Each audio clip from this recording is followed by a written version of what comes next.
आज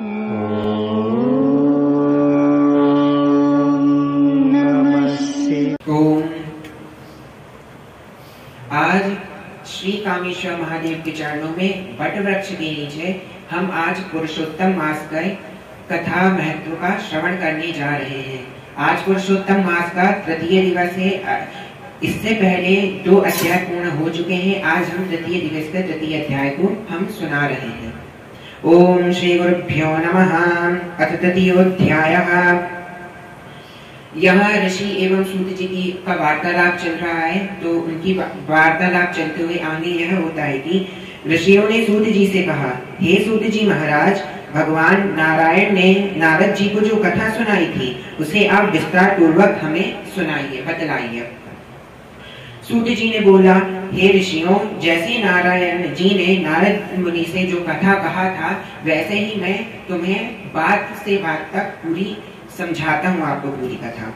भगवान नारायण ने कहा था कि हे नारद, महाभारत के युद्ध से 14 वर्ष पहले दुर्योधन और शकुनी ने जुए से छल करके धर्मराज युधिष्ठिर से सब कुछ छीन लिया था।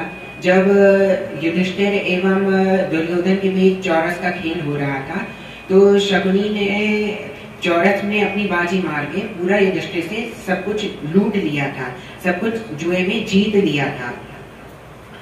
दुर्योधन के कहने पर दुशासन ने द्रौपदी की साड़ी को पकड़कर उसे भरी सभा में खींच लिया था। तब भगवान श्री कृष्ण ने द्रौपदी की रक्षा की थी। उसके उपरांत प्रतिज्ञा अनुसार पांडव राज्य को त्याग कर काम्यक नामक वन को चले गए। काम्यक नामक वन में पूरे पांडव प्रतिज्ञा अनुसार प्रतिज्ञा की थी, अगर हम जुए में हार जाएंगे तो हम 14 वर्ष का वनवास लेंगे तथा 1 वर्ष का अज्ञातवास लेंगे। तो वह पांडव प्रतिज्ञा अनुसार काम्यक नामक वन में चले गए। वनों में पांडवों ने अनेकों कष्टों को उठाया। उन दुखी जनों को देखने के लिए एक बार भगवान श्री कृष्ण काम्यक वन आ पहुंचे एवं तब अपने निकट भगवान को पाकर पांडवों ने अपने प्राणों को लौटा हुआ अनुभव करने लगे तथा वे भगवान से प्रेम विह्वल हो मिले और भगवान के चरण कमलों को उन्होंने प्रणाम किया। द्रौपदी ने भी भगवान श्री कृष्ण के चरणों को बारंबार सिर नवाया भगवान श्री कृष्ण के चरण कमलों पर। उस समय भक्तवत्सल विश्वात्मा भगवान श्री कृष्ण बहुत दुखी हुए और धृतराष्ट्र के पुत्र दुर्योधन आदि को भस्म करने की इच्छा से उन्हें बहुत ही क्रोध आया। वह कोप में आ गए तथा वह क्रोध अग्नि के समान वह जलने लगे। उनका पूरा चेहरा लाल पड़ गया। उस समय अर्जुन भगवान श्री कृष्ण के इस विभत्स रूप को देखकर अर्जुन भी बहुत कांप उठे। 5 पांडवों सहित अर्जुन भी कांप उठे। युधिष्ठिर सहित सभी भाइयों और द्रौपदी आदि ने मिलकर श्री कृष्ण भगवान के हाथ जोड़े एवं उनसे प्रार्थना की। भगवान श्री कृष्ण का क्रोध कुछ शांत होने लगा तथा हाथ जोड़ के अर्जुन ने उसी समय श्री कृष्ण भगवान से कहा, हे नाथ, आप जगत की रक्षा करने वाले हैं। मैं इस जगत से बाहर नहीं हूँ,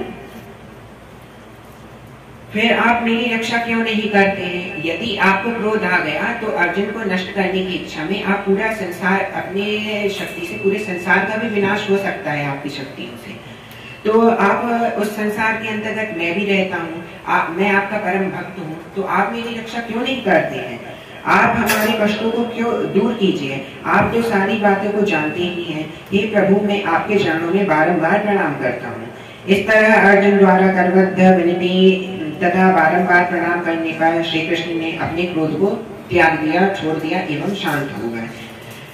हे ऋषियों, यहाँ सूत जी एवं ऋषियों की बात चल रही है। तो सूत जी कहते हैं ऋषियों से, हे ऋषियों, तब पांडवों ने भी संतोष माना और उनके भयभीत मुख को फिर से खिला उठा। श्री कृष्ण भगवान का भयभीत जो मन था वह डबल से खिल उठा तथा श्री नारायण जी ने नारद जी से कहा कि हे नारद, भगवान को प्रसन्न देखकर अर्जुन ने भगवान श्री कृष्ण से ठीक यही प्रश्न किया था जो आप मुझसे करते हैं। तब श्री कृष्ण जी ने 2 घड़ी ध्यान किया और पांडवों के हित के लिए इस प्रकार कहा कि एवं पांडवों में युधिष्ठिर को कहा कि हे राजन, आपने यह अनोखा प्रश्न किया है। इसका उत्तर देने में मैं अपने आप को समर्थ पाता हूँ।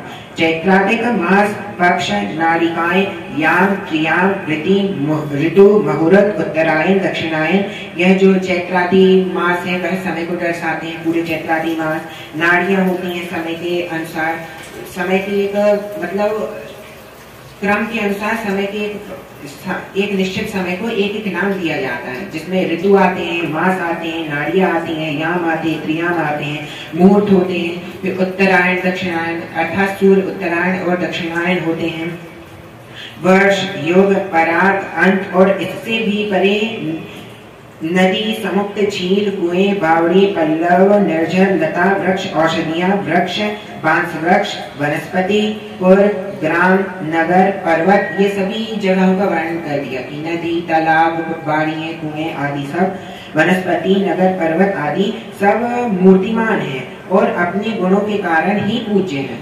ये सब जितने भी नदी वर्ष ये सभी चीजें वह इनका कुछ विशेष गुण होता है, इसके कारण ही वह पूजित होते हैं। इन सब में कोई नहीं है जो अपूज्य और स्वामी रहित हो, अर्थात इन सभी चीजों में जो कोई भी है वह अपने गुणों के कारण ही पूजित होते हैं, कोई बिना गुण का है नहीं, तथा उनका भी कोई ना कोई स्वामी जरूर ही होता है। हे पांडुपुत्रों, इन सभी में एक अधिक मास ही था जिसका कोई स्वामी नहीं था।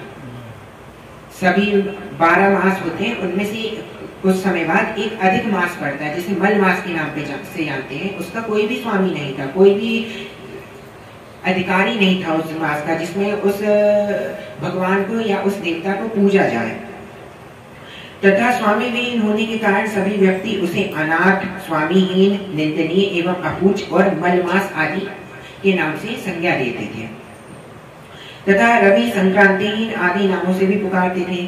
शुभ कर्मों के लिए इसे त्याज कहकर निंदा की गई इनकी कई बार। ऐसे निंदा एवं अपमान के वचन सुनते सुनते अधिक मास तेजहीन हो गया तथा निरुद्योगी और दुखी रहने लगा। यदि हम किसी व्यक्ति को बार बार निरुत्साहित करते हैं तो कुछ समय बाद वह तेजहीन हो जाता है, कुछ समय बाद वो सोचने लगते हैं क्या हम ऐसे हैं, क्या हमारी इतनी ही शक्ति है, यह सोच के वह तेजहीन हो जाता है, दुखी हो जाता है। इसी प्रकार मलमास भी तेजहीन हो गया, फिर अत्यंत चिंतित हो गया एवं बहुत चिंता करते करते वह मरणासन्न हो गया। तब अंत में किसी प्रकार अपने मन को समझाकर वह श्री नारायण भगवान की शरण में आ गया तथा उनकी स्तुति करने लगा, उनकी भक्ति करने लगा। हे अर्जुन, वह वैकुंठ में आया और मुझसे साष्टांग दंडवत किया तथा मेरे दर्शन पाकर उसने प्रकटबद्ध हो अपने नेत्रों से अश्रु भर के मुझे अपनी आप बीती अपने साथ हुई गई दुर्घटना को सभी चीजों को सुनाया। इस प्रकार पुरुषोत्तम मास की तृतीय दिवस की कथा समाप्त होती है। इति श्री पुरुषोत्तम मास महात्म्ये अधिक मासस्य वैकुंठ प्रयाण नाम तृतीयोऽध्यायः। श्री महादेवार्पणमस्तु, श्री सत्यनारायणार्पणमस्तु। नमो पार्वती पतये, हर हर महादेव। बोलिए सत्यनारायण भगवान की जय हो, अधिक मास की जय हो, श्री गुरुदेव की जय हो, श्री कामेश्वर भगवान की जय हो। हर हर महादेव।